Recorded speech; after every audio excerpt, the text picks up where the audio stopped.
Hey friends, if you wish to set Microsoft Word as the default application in Windows 11, then please watch this video.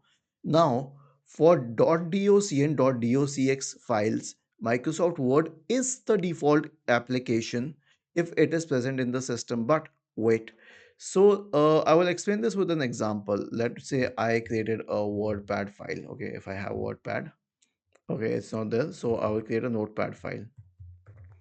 Okay, so we'll open Notepad, we'll write test. We'll click on file, we'll click on save as, we'll go to the desktop, we'll create a txt file.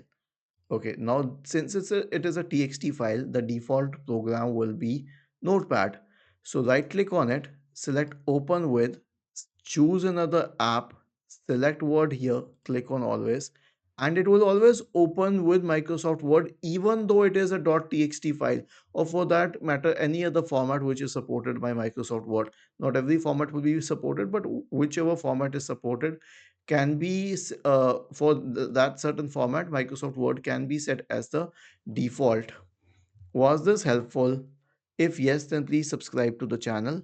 If not, then let us know in the comment section of the video on how we could help you further. Thank you for watching this video and have a nice day.